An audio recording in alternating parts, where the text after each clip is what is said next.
Hey guys, welcome to my January 2025 monthly reset video where I will be sharing with you my budget for January 2025, the books that I read all of 2024, the books I'm planning to read in January 2025, and then I'll also share my January 2025 goals.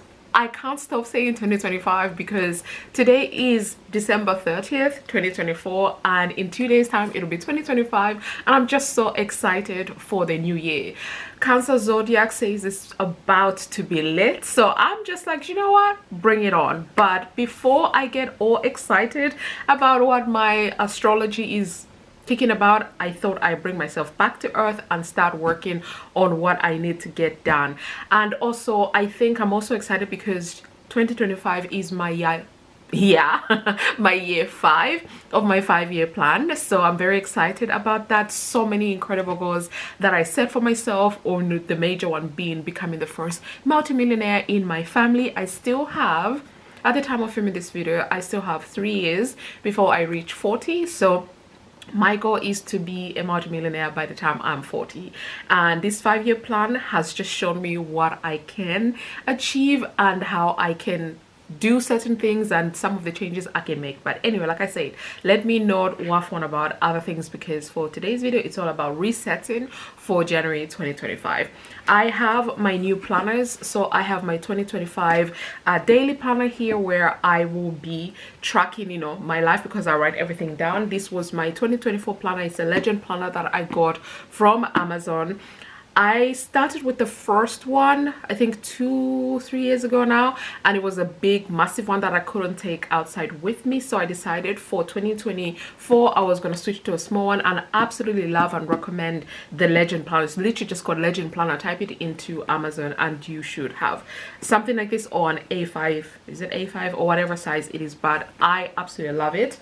And then I also have, you know, my standard planners where it's just lined paper planner where I just write all my plans. So for 2025 we're moving to my green one, and this one just says my big plans for the future. I absolutely love it. I've got my goals, I've got my mock budget, I've got a lot of things already in this. But yeah, so we are slowly saying goodbye. Well, tomorrow we'll officially say goodbye to these two, and as of Wednesday we'll officially welcome these two planners into the new year.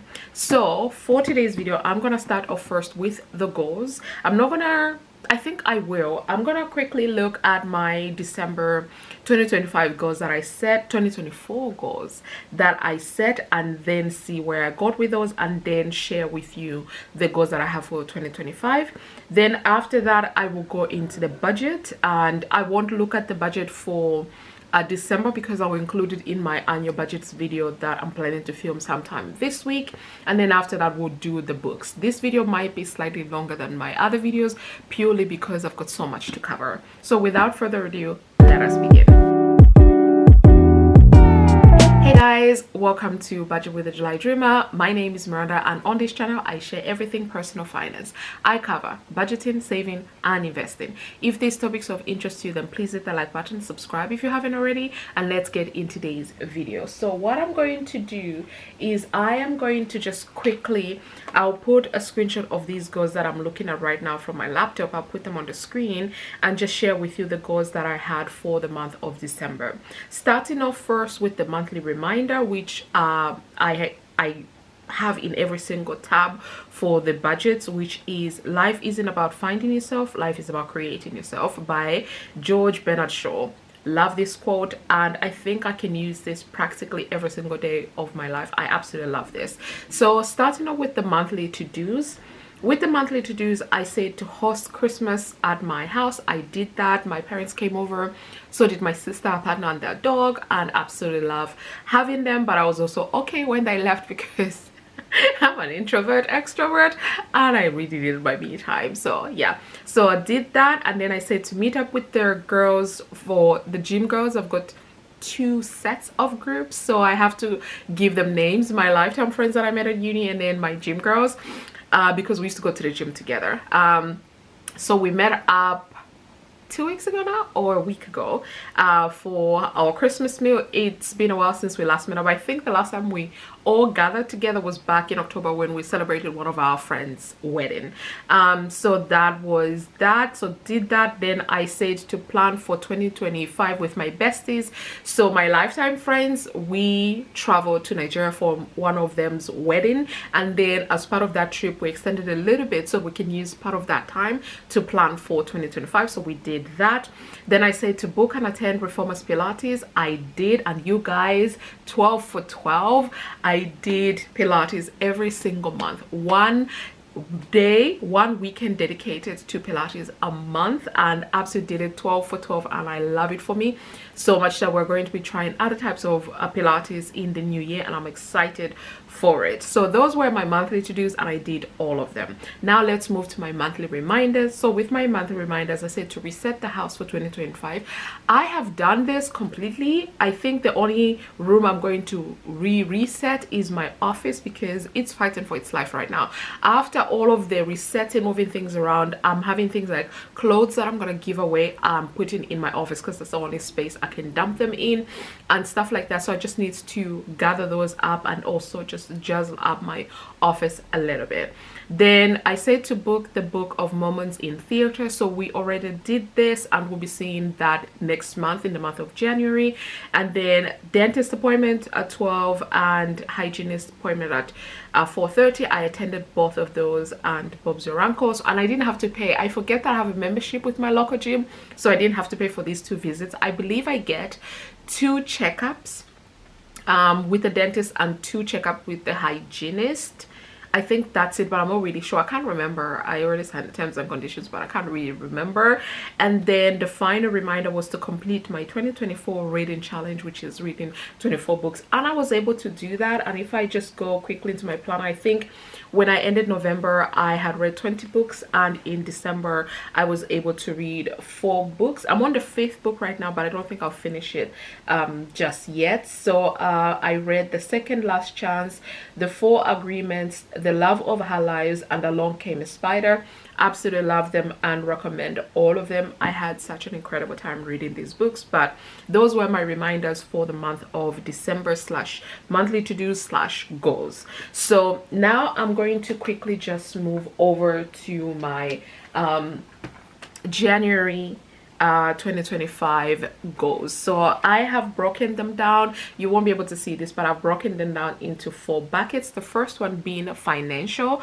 So when it comes to my finances, I would like to save at least £500, and this will be towards my travels as well as my emergency fund, because I'm trying to refund my emergency fund, and then pay taxes. So if my accountants will be able to submit my taxes before the due date. I just don't know if I will have to pay the taxes by the end of the month, but I'm anticipating that that will be the case. So I'm putting here to pay taxes. And then I said to restart investing. So I paused my investments with Vanguard, and I made some changes at work in terms of my contribution towards the investment. So in the month of December, I have reset everything back to its original standing. So I'll start sending £500 back to Vanguard, for £300 towards my ISA and £200 towards my SIP. And then tomorrow, the 31st of December 2024, I will restart my 52-week saving challenge on Plum, and that is my next goal. But everything else with work sacrifice, I've reset that so that in January it reflects what I want it to be showing. So those are the financial goals that I have. If I then move to lifestyle, so lifestyle is try out new Pilates in London. So my friend and I found a studio in London that we're gonna try out, and then see the Book of Mormon. We're gonna go back with the same friend to London to see the Book of Mormon in theater, and then I would like to go to the spa. And because I've taken the first 2 days after the new year off from work, I'm wondering if I should just use one of those days to go to the spa. So I think I'm gonna do that. The third bucket, which is travel, I would like to finalize the February girls trip that me and the girls have. So we need to get that all squared up. Then the second goal I have for travel is to go on a trip with another friend of mine to our favorite destination. I'll tell you about that when I come back. Then the fourth bucket is wellness. So with wellness, so say to start therapy. So I mentioned this in one of my previous videos that I intend to start therapy. I've already found a therapist. We've already had our intro session and I really like her. And then also to start my new workout program. So my wellness coach is designing a new program for me, so to start that. And then I need to visit the dentist for a filling because I have another appointment. So they told me this month in December that I need to come back next month for the filling that I need to do. So those are my January 2025 goals that I currently have. Whew. I am happy to have written all of these down and shared them with you. I am now going to move over towards the budget. Okay, now moving over to the budget, I have my trusted laptop here. So I'm going to start the screen record now and I'll start walking you through my budget for January 2025. So as you can see on the screen right now, I am using a different template to what I normally show you guys. This is because this template is one that I created back in 2021 and I sell on my Etsy shop, but last year 2024, well, 2024 this year, I took a break from using my own templates and tried out the Ultimate Wealth Dashboard Planner, which I love because it has everything in one place. I'll continue using that in the background and potentially use it when I'm filming my closeout videos, but moving forward, at least for the rest of 2025, I'll be using my own templates to show you how they work, because I do get questions on these when people purchase them. So starting off with the first tab, which is always income for me. So I track various sources of income. So that is my salary. I also track savings used in case in that month I am either expecting to use some money from my savings, or I unintentionally, or because something has come up, use money for my savings. So I like to track that. Then other income, this could be cashbacks, this could be cash that you receive and you don't know how to incorporate that in your budget. I always have a tab for that. And then I always have a tab for carryover income. This is for any monies that, for example, for the month of December 2024, whatever will be left over, I will move it over into my 2025 budget. So that's what I mean by carryover income. For me personally, I get paid in the middle of the month, so there's always monies taken over into the new month because my bills come out on the 1st of the month. So for January, they'll come out between the 2nd and the 3rd of the month, since the 1st is a bank holiday in the UK. So for the month of January, in terms of expected income, I'm expecting to bring in at least 6,700 from all my sources, and this does include the carryover income. So the next tab you see is the total expenditures, and for my other template, I have this at the bottom, but for the purpose of doing a zero-based budget, I like to have it on top. And zero-based budgeting just means all of my income minus my expenses equals to zero. This does not mean my bank account is zero. It just means every single cent, pound, dollar, whatever your currency is accounted for. So even the money that is sitting in my account has a row assigned to it. So this, when budgeting, really does help me to see if I'm following the principles of zero-based budgeting. So if my total income is 6,700, the total expenditure should also be 6,700, which in the current example for January 2025, it is showing. So if I move over to the next part, which is savings and investment, I believe in the principle of paying yourself first. Now, I did not arrive at these numbers randomly. I looked at the incomes that I have coming into my life every single month. I looked at the bills that I have to pay, like the non-negotiables. Big time, I looked at those and then I budgeted those, and then what I was left over, I knew I could send that towards my financial goals, so my savings and my investments. And then once I've done that, then I have my variable expenses to play with. So when it comes to my savings, I'm tracking only 3 goals per se, but here you're only seeing 2. The first one is my emergency fund. I'm planning to send £300, and then to my vacation fund, I'm planning to send £50. In my other template, this is sinking funds, and then I would add the amount there. But for this template at the bottom, I'll show you why where I'm keeping all of the sinking funds. So for total savings, I'm expecting to send £350. And if you remember in my goals section, I said 500. That is my stretch goal. So we're going to try and see where we can find the rest of the 150. But in the budget, I think I can afford to send the 350. Moving over towards my investment contributions. So like I said, I'm restarting all of the investments that I put on pause in the last 3 months of 2024. So that is Vanguard. So this is my ISA and my SIP. I am going to be sending my 500, 300 to my ISA and 200 towards my SIP. The LISA, I'm increasing it from £50 to £75 for January, and I should do this actually because if I wanted to reflect by the 10th of January, I should do that now. Free trade will remain with it, £25. It served me well throughout 2024, and I will continue this in 2025. For Plum, I'm going to switch this back on the 1st of January. Right now, I'm not budgeting anything for it because this is just an app that rounds up my spending. So whatever is left over, it rounds that up and helps me to save. So that's why I'm going to start it January 1st, because I will also start my 52-week savings challenge. But yeah, I'm excited about that. So for my investments, I'm expecting to send at least £600 towards my investment. This is my normal. I want to say my normal since last year June, because I used to send at least £1,000 towards my investments, but then I took out loans, so that has taken money away from what I would normally send towards my investment.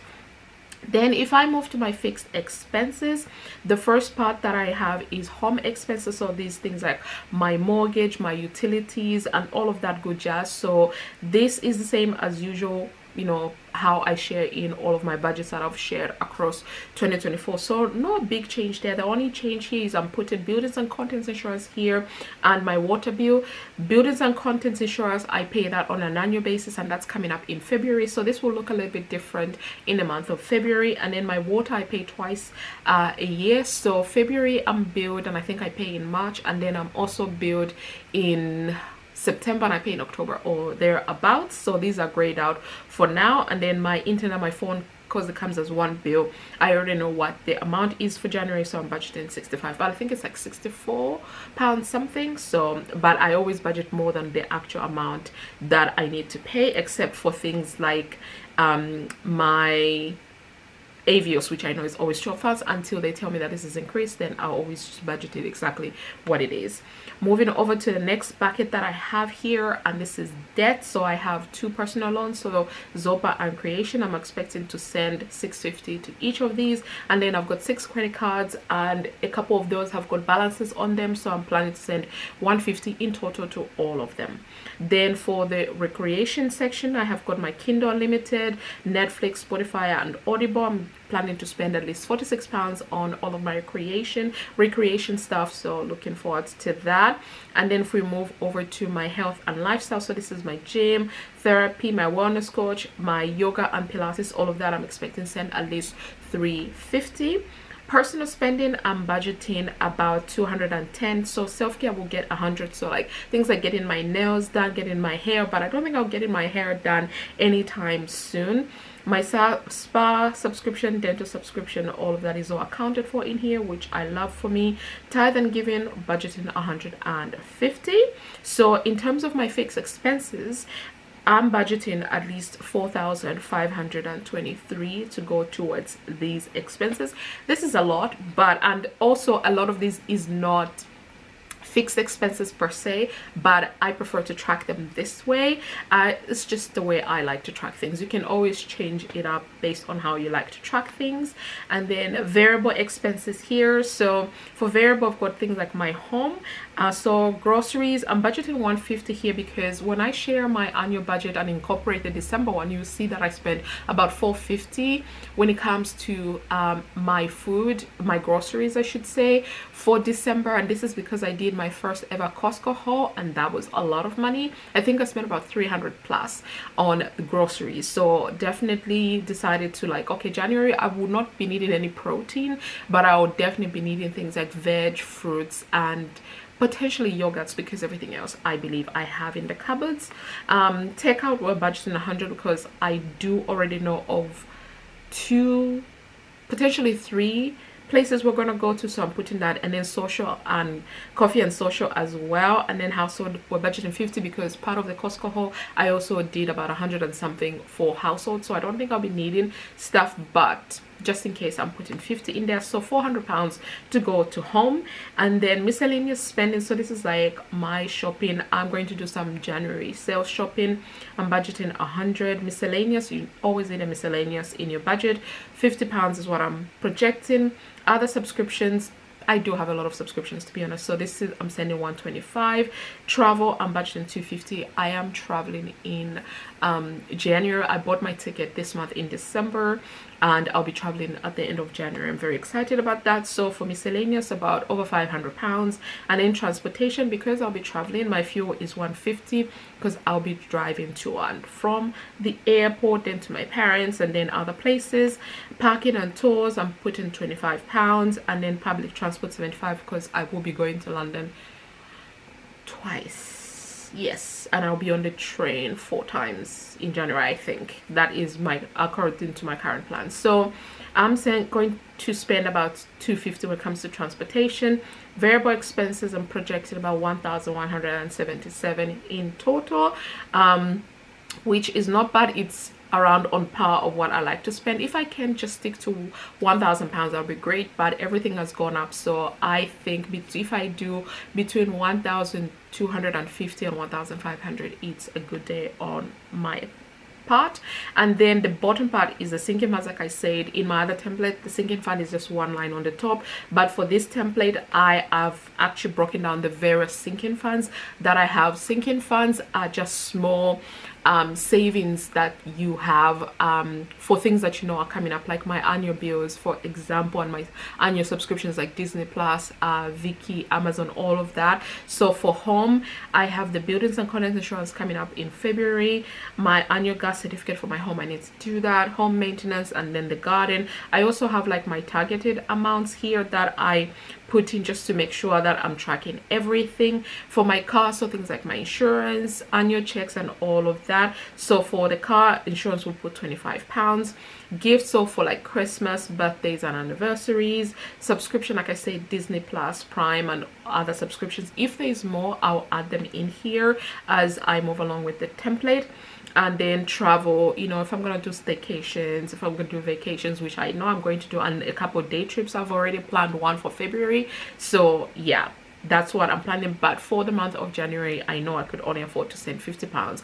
I have a lot of sinking funds, but I prefer to have this many. It makes sense to me in my finances and all of that good jazz. So that is my January budget, projected to make 6,700, and I've already budgeted out every single amount in that, and I love it for me. So that is the budget portion of this video. I am now going to move over to books. Now let's quickly have a look at the books that I have read in 2024. I have actually read 24 books, and I love it for me. This is a goal that I set for myself, and I'm very proud of having actually read 24 books. Let me do a screen record so I can show this to you guys properly. But yeah, so they are in the order that I've read them. Starting at the bottom, I read The Mountain Is You, then I read King of Maxwell. Malibu Rising is a book that I've had for a couple of years. I read the first part, then it didn't pick up for me for a long time, and then when I went to Malaysia and Singapore at the beginning of the year, it was like, okay, let's just give it one last shot. I read it and I loved the last 200 pages, I want to say. Absolutely loved it. Then I read Sister Sister by Candice Brathwaite, I think that's what her name is. Loved it. Then The Murder of the Night Before, oh my god, that was such a good read. I wanted a part 2 to that.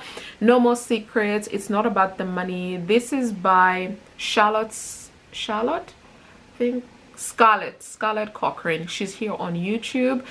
It was a good read. How to Kill Men and Get Away With It was an incredible book. I think it's by the same author who did The Murder After the Night Before. Loved it. Fall Into Temptation was good. Ugly Love and Confess were Colin Hoover books, which were top notch. How to Kill Your Family was another interesting book. How to Unfuck Yourself, excuse the French, was another book. Nice audible that I listened to. The Ritual, I struggled with this book. the entire year of 2024, but I finally finished it. I was happy with myself. Then I listened to an audible on Hard Stuff Easy Life. It was such a great listen. I highly recommend it. Seven Husbands of Evelyn Hugo was amazing. I absolutely love this book. I know my sister didn't, but I loved this book, like really loved it. The Love I Could Have Had, loved this one. It forced me to read the Love of Our Lives. That was actually, The Love of Our Lives is the author's first book in the series, but it's not a series per se, but she wrote that one first before she wrote The Love I Could Have Had. But recommend both. I read The Guest by B.A. Paris, my favorite author. My sister and her boyfriend just got me another book. I thought I'd read all of B.A. Paris's books, but apparently I haven't, so they've gotten me a book which I'll get in the new year because they're still traveling at the moment. November 9th was my 9th Colleen Hoover book that I read. It was monumental, and I read it in November. And The Housemaiden, by Frida McFadden. This was epic. I've already started listening to the second book in the series. Absolutely love it. The Four Agreements. Today is Monday the 30th of December. I think I'm going to re-listen to this one because I slept halfway through listening to this book. I think I missed some crucial information, so I feel like I need to re-listen to this one. The Love of Our Lives, I've just mentioned already. Along Came a Spider. This is by James Patterson, I think that's the author, but it's about Alex Cross. Oh my god, it was such a good book. I did not see the ending coming from a mile away. I could not see it. I could not visualize it, but when it did come, like the last few pages, I was like, recommended. And then The Last Second Love. This is the third book in a series by Lucy Score. Absolutely love this book, and it's about the small time love, and I loved it. For me, it was such a great read. But yeah, those are the books that I read in 2024. Absolutely love it. And at the moment, 2025 books were 2025 reads. So right now, high level, I have Principles by Ray Dalio. I haven't bought this, but I want to read it. These were recommendations from YouTube and TikTok. Principles by Ray Dalio. The Magic of Thinking Big by David Schwartz. The Pivot Year by Brianna West. The Mountain Is You is the same author that wrote The Pivot Year, so I'm gonna read this one as well. The Housemaid's Secret by Frida McFadden is the second book that I've already started listening to on Audible. Then I have my Kindle here, but I think I've just bought two books, which I'm gonna have a look. Actually, let me fire it up whilst I tell you about the other books that I got recently. So for Christmas, my sister's boyfriend got me a book gift card, and I went to Waterstones to get the book. So I went and I got Split Second by David Baldacci. He's my favorite author. I have all of his books. You can't see it, but it's at the bottom here. So I'm gonna read this. I'm very excited to read this. And then I want to read this big time, Men Who Hate Women. I have heard incredible things about this, so I want to read this as well. And then the other book by B.A. Paris. Let me just go into my messages because my sister's boyfriend sent me this. So the book Bring Me Back by B.A. Paris is the book that I'm also going to read. I don't know if I'll read it in January. I don't know if I'll read any of these books. This one for sure I'll read in January, but I don't know about the other books because I also have Audible and I've also got Kindle Unlimited. So on Kindle, I have just bought, as part of the sale that they were doing, The 4 Thoughts That Fuck You Up, excuse the French, The 7-Year Sleep. I've been hearing a lot about this, so I've decided to add it to my collection of books. So I got those two books to read. What else do I have? I need to go into my Spotify and look at the books that I'm interested in. Audiobooks. I don't think I've added anything in here just yet, but I need to check how many listening hours I have so that I can start with the books, because it would be nice to read the second, listen to, I should say, the second Alex Cross book if I can. But yeah, so Audible, Spotify, I'm not really sure, but let me go to Audible. What do we have? Audible. Okay, so the 4 thoughts that fuck you up, I'm gonna listen to it on Audible. 7 Years Sleep is also on Audible. The Housemaid's Secret, yeah, okay. Picking Up the Pieces, this is something that I found in my Kindle. I think my sister was reading this, so I'm gonna read that as well. Girl, Woman, Other, I think I've already read this one, but in case I haven't, I'm gonna re-listen to it. But yeah, so I've got so many books already, but the goal for 2025 is to read and listen to 25 books in total, and I'm very excited about that. But yeah, you guys, that is a wrap up on my January 2025 monthly reset. I'm very excited for 2025, you guys, like you can't believe. But yeah, so I've already had my coffee, so I'm having, this is blood orange fruity tea, so I'm having this. I am now going to edit this video and make it live on my channel. I do want to say thank you so much to all of you who've been giving me support on my recent videos. I absolutely love it, and I have welcomed so many of you. I'm really grateful to have you guys follow me along. So let's see what 2025 brings and what kind of content I will share in the new year. So thank you so much for watching. I'll see you guys in my next video real soon.